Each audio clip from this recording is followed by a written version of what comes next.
Hey guys, I want you to meet my friend Stephanie. We're talking pregnancy loss, stillbirth at 34 weeks, what life is like 5 years later, and what pregnancy is like after losing a baby. I believe our bodies are powerful, and with the right support, we are unstoppable. I truly believe that. I help people, busy people, give birth boldly. And today, my friend Stephanie and I are supporting you through pregnancy loss, if that is part of your pregnancy journey or baby having journey. And we are talking about it. Good to go? Yeah, we're good to go. All right. So I am so excited that so I was thinking about this on the right here. Mm-hmm. You reached out to me like a really long time ago. Yeah. No, you wanted me to feature someone else. Yeah. Yeah, so Stephanie approached me and asked me to do a series on pregnancy loss and stillbirth for her. But through somebody else. Right. And 3 years later, she's telling her story. Yeah. So you're ready. Yeah. And I want to hear, so what's your goal with talking about it now and sharing about your family? So we, as a family, we started participating in a thing called the March of Dimes the year after we lost Robert. My dad pushed me into it and was like, I think this would be good for you. I think it would be helpful for you. And I thought he was crazy. I was like, no. I am not ready for this. You are crazy. You've lost your mind. But I did it and found out that, I'm stronger than I thought I was and that I was more ready and prepared for something like that. And so I wanted to take our story further and not it be just about awareness or anything like that, but actually helping other people through their journeys, whether it be, infant loss or if your child was a little older and died. I wanted to be able to reach out to other folks that I couldn't reach out to just being me, like by myself. So that's why I contacted you again and was like, I think we should do this. I think we should do this. And I said, I think you should do this. And you were like, okay. Okay, sure. So tell me about Robert. So we got pregnant with Robert. We had Danielle first. Okay. Danielle was our first child. None of our children were planned. And then she was 6 months old when we found out we were pregnant again. Okay. And so, surprise.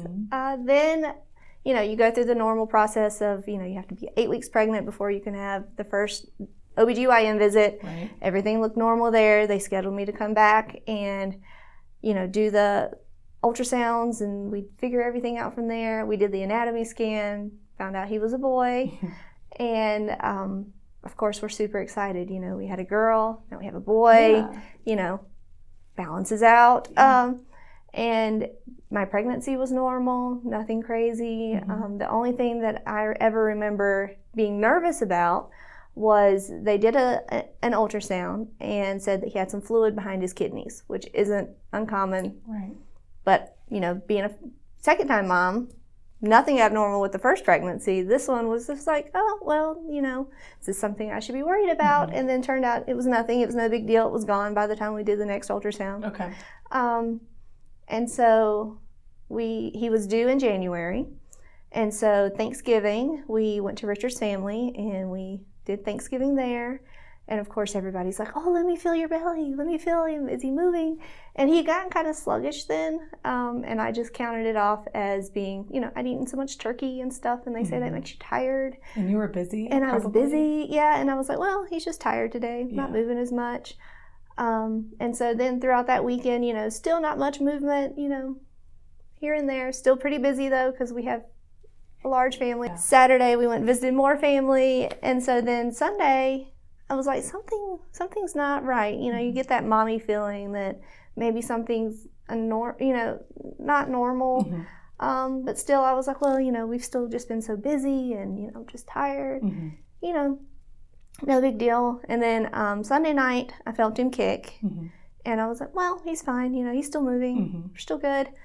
Monday morning, I got up and was like, that feeling's just not going away. I'm going to go to the doctor. And so I didn't even call, just showed up, and probably should have called, but what do you do? It didn't matter. Well, you were going. Yeah, I was going either way. Yeah. So I got there, and the lady at the front desk was like, do you have an appointment? What's going on? And I said, well, he's just not been moving much, and I've not really felt him this morning. And so they took me in right away, and the ultrasound, we didn't even go to ultrasound first. They took me straight to a room, and the nurse came in with the Doppler, the baby Doppler, and she tried and tried and tried and couldn't find a heartbeat. And, she tried to stay calm and was like, don't worry, I'm just going to go get the doctor. Probably going to take you back and do an ultrasound. Don't worry, just sit tight, it'll be all right. But of course, my feelings were all over the place. And so I was like, I already knew. Yeah. I knew then that he was already gone. Yeah. And, I broke down, cried, screamed, got all these emotions going on. I was by myself because Richard had stayed home with Danielle, because I was like, I'm just going to go in for a checkup. It'll be fine. Don't worry about coming. Because then it's 3 of you. Yeah. And so they took me back for the ultrasound, and that's when they confirmed that he had no blood flow. There was no sign of movement, no heartbeat, nothing. So I called Richard, told him what had happened, that he needed to find somebody to watch Danielle and come get me. Because they wouldn't let me drive to the hospital, even though it's literally 2 minutes down the road from the OBGYN I was going to. They were like, no, you're not driving. So he had to come get me, and we went to the hospital. And I think the thing that sticks out in my mind the most from that process of learning what had just happened to going to the hospital was the lady that sat behind the counter at the hospital at the check-in, where you have to check in. And my OBGYN had called and said, well, let them know what's going on. Let them know you're on your way. But somehow the message got missed to her in particular. And when we got there, all she saw was a big belly and a mom and dad walking in, and she said, oh, congratulations. And then to have to hit her with that news that he was gone and that I was being induced, I think it threw her off more than it did us, because we had already kind of understood what was happening. She didn't. And her words to us after she realized what was going on was, you're not alone. Just so you know, you're not alone. And she said, I don't want you to feel like you're coming in here and this is the first time we've seen this, or this is the first delivery we've had that the baby isn't going home. And she said, I just want you to know that. And I think that stuck out more to me because at that point I felt alone. And to have her say that and to open up like that was one of the most helpful things from the hospital staff. And then the doctor that delivered him was retired. It was his last day on the job, and he actually delivered me when I was a baby. And so he was the one who delivered Robert. So that was kind of crazy. So very memorable. Very much so. Very special. Yeah. So I didn't know that. Yeah, so I don't know how many people know about being induced, but it's not fun. It's really not. I've been induced twice now. So you went in on Monday. Yeah. And had Robert Monday night. Oh, okay. Yeah, the Pitocin works really quick for me. And you had a young baby. Yeah. So you had just had a baby. Yeah. And then so it worked. Going right back into labor. Okay. Yep. So Danielle, she had turned a year old by that point. And so we went in, they did the Pitocin, I got an epidural, did all the, all that stuff, and had family there with us, so that was nice to have everybody with us. He weighed 5 pounds, 10 ounces, so, if things hadn't happened the way they did, he would have been fine if he had been born then. 34 weeks along, and we still don't know exactly what happened to cause him to not be born alive. But when he was delivered, his umbilical cord was wrapped around his neck 3 times. Oh my goodness. So they don't know if maybe there was a knot somehow that, stopped the blood flow through the umbilical cord, or what exactly happened. 3 times is a lot. Yeah. Yeah. Did that give you any sense of peace or answer to know that? No, not at that point. I mean, it's nice knowing that now. When I look back on it. But at that point, I was just angry and mad and sad and upset. I believe in God, and I believe that there is a heaven, and I know that that's where Robert's at. But that didn't make me feel any better. And most days today, it doesn't make me feel any better. The cord or heaven? the cord. Okay. Like, it makes you feel better that he's yes, somewhere where he is. Okay. But losing him, it doesn't make it fair or No. right or No. right. Okay. Yeah. From my perspective as Mm-hmm. taking care, that I could have been your nurse. That's Mhm. part of my job. I do. I Right. take care of anyone who comes onto labor and delivery for whatever reason they're Mhm. there. And the staff feels a sense of answer Mm-hmm. to be able to find something like Right. that, because we are also, I mean, we not because I want to share a story about not you, but this is a surprise to me to hear that doesn't give you more answer feeling because we want to see something that Right. is like maybe this And is a reason. it helped Richard Okay.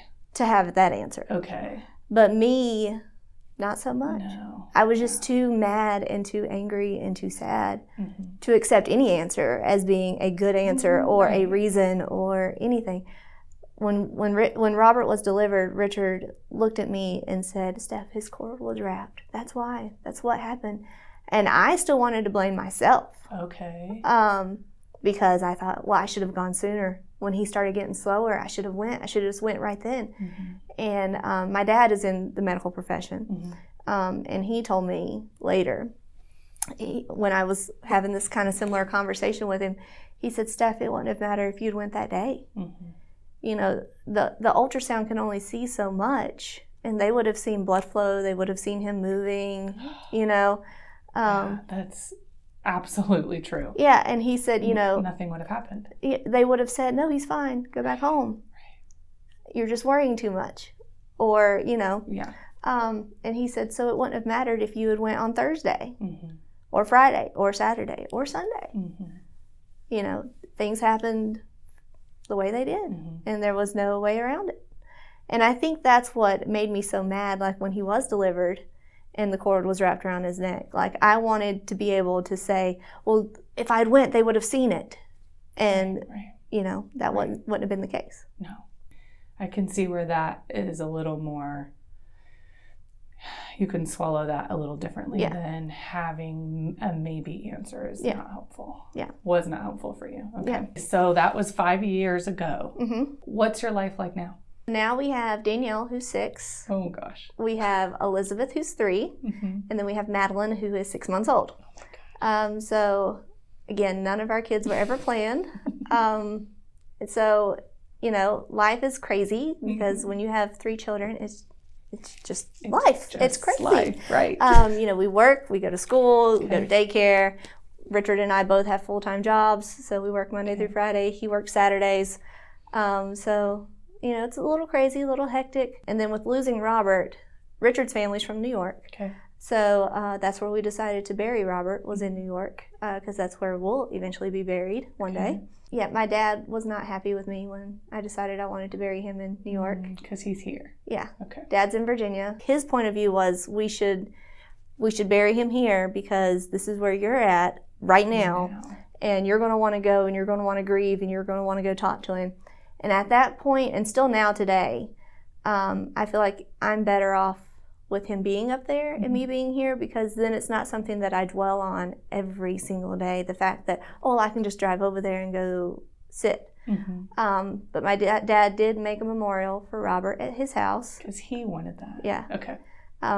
And he surprised me with it totally. I had no clue he was doing it. Whoa.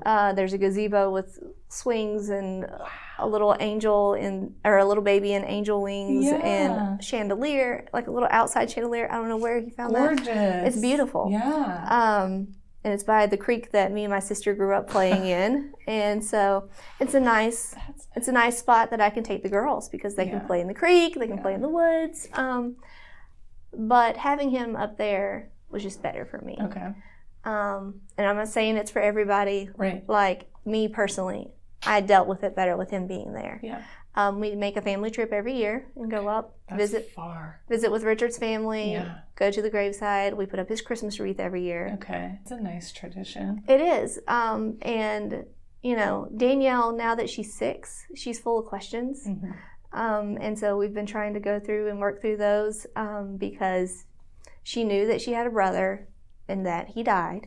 And now she's getting into the questions, well, how did he die? What happened? And so we've kind of worked through that with the umbilical cord. We go with that with her. Okay. And she kind of understands that can be a reason and that she accepts that. But Elizabeth, who was born after Robert, now has started into the, well, I miss my brother. And like, how do you explain to a child that didn't even meet him why she misses him? And so that's where we're at right now, which is deep and like a lot. That is a lot. So I'm trying to learn how to talk to her about that. Yeah. So, you know, we still do the March of Dimes every year, and that has been our outlet. You know, everybody grieves in a different way. Everybody processes things differently. And that has been our outlet and like our outreach. And we have met lots of people and been able to connect with people on a different level because of joining in with March of Dimes. Nice. Which is what you're kind of wanting right now. Yeah. That's another reason why we joined doing the March of Dimes, was so that we could reach people and be helpful. Be helpful, but also like, it's a secret club you're in. Right. That's what I feel like some days. I want people to know Robert's story, not because I want them to know about me, but because that's another part of who I am and who our family is. I've always been that person who wants to help and like nurture and like take in people and be like, it's okay, come here. So this just adds on to it. Like, I can reach other people and be able to help them if they need it, or just to listen to them if they want to talk about it, and listen with an understanding ear, because I've been there. And I kind of wish that I had that more earlier on. Like I said, we joined the March of Dimes the year after he was born, but still I wasn't ready to talk to people then, I think.